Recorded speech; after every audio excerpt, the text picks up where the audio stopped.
Hey, this message is for Jacob in my Math 130 class. He had a question on solving inequalities.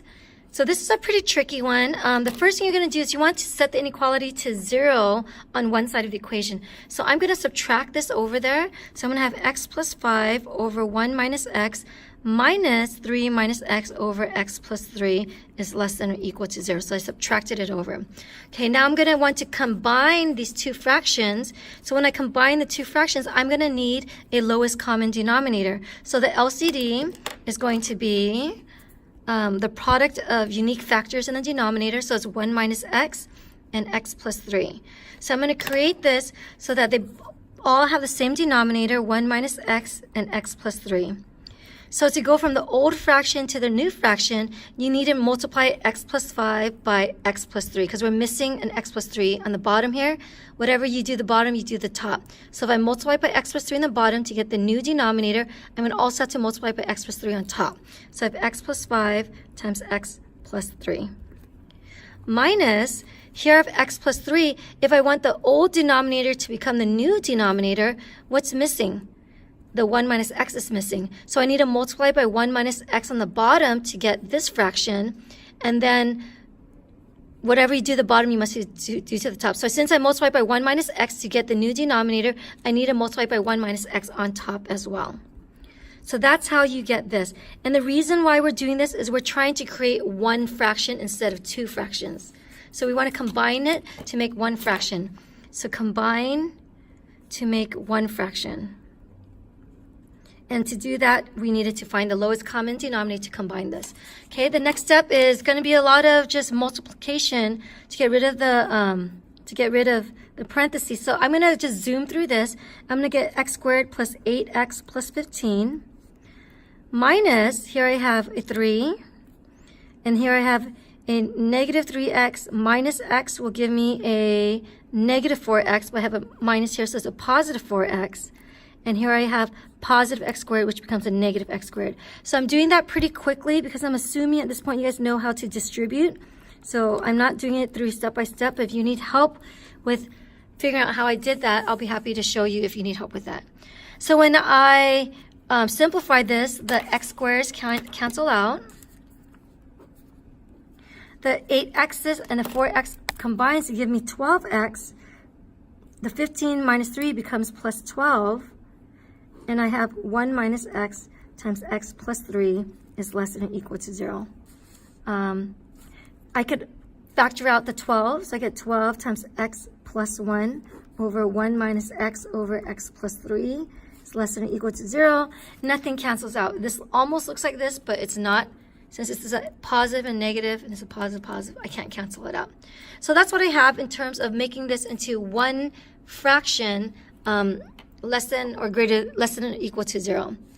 Okay, so now what we're going to do is now we're going to find what we call the boundary points. So the boundary points are points that make this inequality equal to 0 or undefined. So the points that make the fraction equal to 0,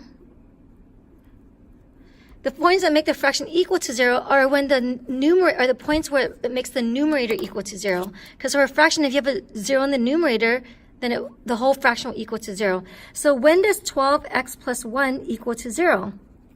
When does that happen? When the numerator equals to 0. So that happens, so this is already factored, it's when x is equal to negative 1. So that's one of the boundary points. The next boundary points is when points that make the fraction undefined. So when does a fraction become undefined? That's when the denominator equals to 0. So I set the denominator equal to 0. And I ask myself, when does that happen? Well, that happens when x is equal to 1 and x is equal to negative 3. So these are my boundary points. Once I have these boundary points, I am going to put the boundary points on a number line. I'm doing this in the middle, right after class. Put boundary points on a number line and test the numbers around it. So that's why they're called boundary points. So here, I'm going to have a number line, and I know that my boundary points are -1, 1, and -3. So -1, 1, and -3. So -3 is over here. So make sure you write it in the right order. And here's negative infinity, right? So I'm going to test. So we know, so real quick, this is, I have this right here. I have less than or equal to 0. So the points that make this equal to 0 will be included in the solution. So x equals to -1 will make this fraction equal to 0, which is okay because it's less than or equal to. Since there's an equal sign, I'm going to make sure that at x is equal to -1, I'm going to include that solution by putting a solid circle because -1 is included in the solution. How about 1 and -3? Well, 1 and -3 will make this fraction undefined, so 1 and -3 will never be included in the solution. So since it'll never be included in the solution, I'll make it an open circle because at these points, it's undefined. All right, so now I'm going to test the points in between these boundary points to find out if I get positives or negative answers. And notice, if I have less than or equal to 0, I want the negative answers. So we want numbers that'll make this negative. So here, if I plug in something to the left of -3, so let's try -4. And actually, because I have to keep flipping this, I'm going to write 12 times x plus 1 over 1 minus x times x plus 3 is less than or equal to 0. So that's my function. So if I plug -4 in here, so number before this, if I plug -4, I'm going to get a negative on top. So here, if I plug in x is equal to -4, I'm going to get, because -4 plus 1 will give me a negative number. Negative times positive is negative. Get a negative number on top. On the bottom, 1 minus a -4 will become positive. So this is positive. And then -4 plus 3 will give me a negative number. So negative divided by positive times negative will give me a negative number. So here I know from -infinity to -3, I'm going to get a negative number. Now from -3 to -1, say the number -2. So if I plug -2 in here, I have this is positive. -2 plus 1 will give me a negative number. -2 on bottom, 1 minus a -2 will be positive. -2 plus 3 will give me a positive number. So here, I'm sorry, I just noticed I did something wrong. A negative divided by negative will give me a positive. So this is actually positive here. My bad. Negative divided by positive will give me a negative. Okay? And how about -1 to 1? Let's try the number 0. So at 0, if I plug 0 in here, I'm going to get a positive over a positive. 0 plus 3 will give me a positive. So here my answer will be positive.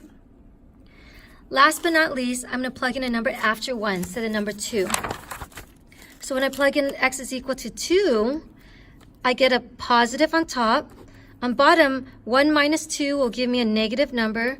2 plus 3 will give me a positive number. So that will give me a negative answer because positive over negative will give me negative. So I end up getting a negative number.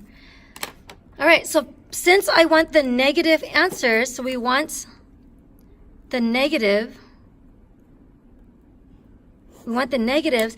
Our answer is going to be everything from here to here and everything from here to infinity. So if you want to write this as an interval notation, it'll be, your answer will be -3, open bracket because it does not include -3, -1, close bracket because it included 1, union 1 to infinity. So 1 to infinity, 1 is an open bracket because it's an open circle, and then infinity always is open bracket. Okay, I know I zoomed through some algebra parts. I'm assuming you know that part, but if you don't know it, feel free to ask me, but that's the basic gist of this problem.